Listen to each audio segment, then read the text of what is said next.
ഒരുപാട് ഇതിൻ്റെ ഒരു ബഡ്ജറ്റ്, പ്രോഫിറ്റ്, ഇതിൻ്റെ ഒരു ടോക്ക് നമ്മളിപ്പോൾ ഡിജിറ്റൽ മീഡിയയിലാണേലും ഒക്കെ ഒരുപാടായിട്ട് കാണുന്നുണ്ട്. അപ്പോൾ ഇതിൻ്റെ ഒരു അപ്രോക്സിമേറ്റ് ബഡ്ജറ്റ് എത്രയെന്ന് നമുക്ക് ഗൂഗിളിൽ നിന്ന് കറക്റ്റായിട്ട് എടുക്കാൻ പറ്റില്ല. ഞാൻ വിക്കിപീഡിയ നോക്കിയായിരുന്നു, അതിൽ കാണിക്കുന്നതൊന്നും. പക്ഷെ വേറെ ഇപ്പം നമ്മൾ യൂട്യൂബ് ആണെങ്കിലും അല്ലാത്ത എന്ത് നോക്കിയാലും പലതും പലതാണ് കാണിക്കുന്നത്. അപ്പം ഇതിൻ്റെ പ്രോഫിറ്റ് ഒരു മൾട്ടി സ്റ്റാറിനെ വെച്ചിട്ടുള്ളൊരു സിനിമയായിരുന്നു. അതുപോലെ ഒരുപാട് ബഡ്ജറ്റ് വേണ്ടി വന്നൊരു സിനിമ തന്നെയാണ്. നമുക്ക് കാണുമ്പോൾ അറിയാം, അതിലെ ഫൈറ്റ് സീക്വൻസ് ആയിക്കോട്ടെ, ചേസിങ് ആയിക്കോട്ടെ, പിന്നെ ആക്ടേഴ്സിൻ്റെ മേക്കിംഗ് ആണെങ്കിലും എല്ലാം കൊണ്ടൊരു ഗ്രാൻഡ് ആയിട്ട് ഒരുക്കിയൊരു സിനിമയാണ്. ശരിക്കും ഇതിൻ്റെ പ്രോഫിറ്റ് അറിഞ്ഞാൽ കൊള്ളാമെന്നുണ്ട്. അതിൻ്റെ പ്രോഫിറ്റും കളക്ഷനും അതിൻ്റെ ബഡ്ജറ്റും ഒക്കെ എങ്ങനെയാണ്? ഈ നമ്മളൊരു സിനിമയിൽ കാണുന്ന ബഡ്ജറ്റ് എന്ന് പറയുന്നതും ആക്ച്വൽ ബഡ്ജറ്റ് എന്ന് പറയുന്നത് നമ്മൾ വ്യത്യാസമാണ്. അത് ഇപ്പോൾ എന്താ വെച്ച് കഴിഞ്ഞാൽ നമുക്ക് എത്ര ചിലവ് ചുരുക്കി എത്ര അധികം വിഷ്വൽ ട്രീറ്റ് സിനിമയിൽ കൊടുക്കാൻ പറ്റും എന്നുള്ളതാണ് അതിനെ ബാധിക്കുന്ന ഒരു ഘടകം. ഇപ്പം നമ്മൾ എക്സ്പീരിയൻസ് കൊണ്ട് പല കാര്യങ്ങളെയും നമുക്ക് വലിയ കോസ്റ്റ് വരാതെ തന്നെ വലിപ്പം ഉണ്ടാക്കാൻ പറ്റും സിനിമയിൽ. അപ്പോൾ നമുക്ക് പലപ്പോഴും സിനിമയെ അതിൻ്റെ വിഷ്വൽ വെച്ച് മാത്രം ബഡ്ജറ്റ് അസസ് ചെയ്യാൻ പറ്റില്ല. പിന്നെ ഈ ഒരു സിനിമയുടെ പ്യുവറായിട്ടുള്ളൊരു ബഡ്ജറ്റ് കോസ്റ്റ് എന്താണെന്ന്, അല്ലെങ്കിൽ റിട്ടേൺസ് എന്താണ്, പ്രോഫിറ്റ് എന്താണെന്നൊക്കെ പറയാനുള്ള റെസ്പോൺസിബിലിറ്റി അല്ലെങ്കിൽ അവകാശം പൂർണ്ണമായും പ്രൊഡക്ഷൻ കമ്പനിക്കാണ്.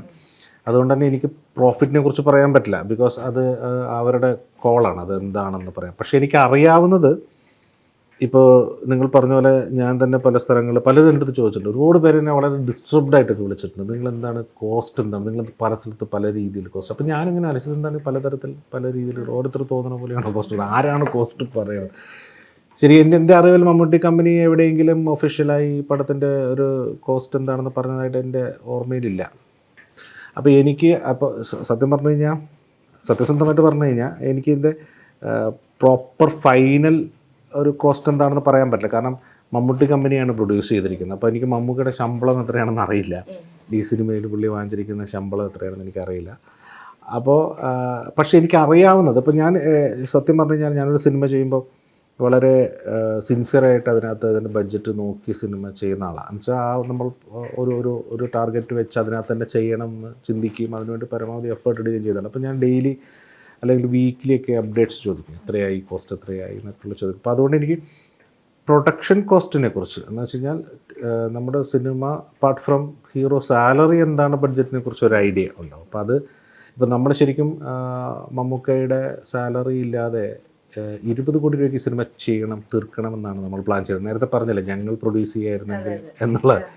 അപ്പം ഞങ്ങളുടെ ഒരു പ്ലാൻ, ഞങ്ങൾ പ്രൊഡ്യൂസ് ചെയ്യായിരുന്നെങ്കിൽ എന്ത് ആണെങ്കിലും ഒരു 20 കോടി രൂപയ്ക്ക് ഈ സിനിമ ഫസ്റ്റ് കോപ്പി തീർക്കണം മമ്മൂക്കയുടെ ശമ്പളം ഇല്ലാതെ എന്നുള്ളതാണ്. പക്ഷേ സിനിമയുടെ പ്രോസസ്സിൽ കുറച്ച് മഴയുടെ പ്രശ്നങ്ങളുണ്ടായിരുന്നു.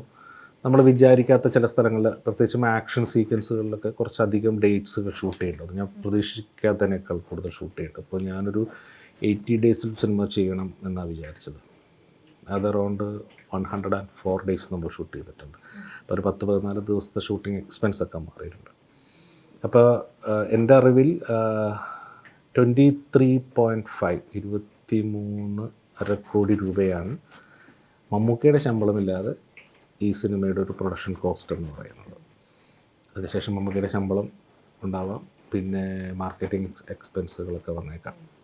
അപ്പോൾ ഒരു ജെന്യൂനായിട്ടുള്ള ഒരു, ഇനിയിപ്പോൾ കൺഫ്യൂഷൻസ് വേണ്ട ആർക്കും, ഇത് കൃത്യമായിട്ടും ആ 23.5 കോടി രൂപയ്ക്കാണ് മമ്മൂക്കയുടെ ശമ്പളം ഇല്ലാതെ ഇതിൻ്റെ ഒരു പ്രൊഡക്ഷൻ കോസ്റ്റ് വന്നിരിക്കുന്നത്.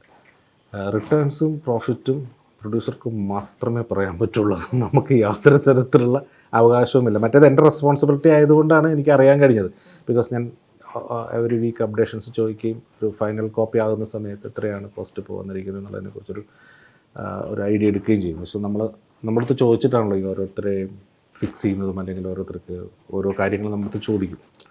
അപ്പോൾ നമ്മൾ ആ ബഡ്ജറ്റും കൂടെ നോക്കിയിട്ടാണ് എല്ലാ കാര്യങ്ങളും തീരുമാനിക്കുക. ഫോർ എക്സാമ്പിൾ ഇപ്പോൾ CG 3 സ്ഥലത്ത് കൊടുക്കണമെങ്കിൽ 3 എമൗണ്ട് ആയിരിക്കും പറഞ്ഞിട്ടുണ്ടാവുക. അപ്പോൾ എവിടെ കൊടുക്കണം നമ്മൾ തീരുമാനിക്കുന്നത് അതിൻ്റെ ബഡ്ജറ്റുണ്ട്. അപ്പോൾ നമ്മൾ ഡയറക്ടർ എപ്പോഴും ബഡ്ജറ്റും കൂടെയും ഇൻവോൾവ് ആയിട്ടാണ് വർക്ക് ചെയ്യുക, അതിൻ്റെ ഒരു മേക്കിംഗ് കോസ്റ്റിനെ സംബന്ധിച്ചിടത്തോളം. മറ്റ് കാര്യങ്ങൾ നമുക്ക് പറയാൻ പറ്റില്ല.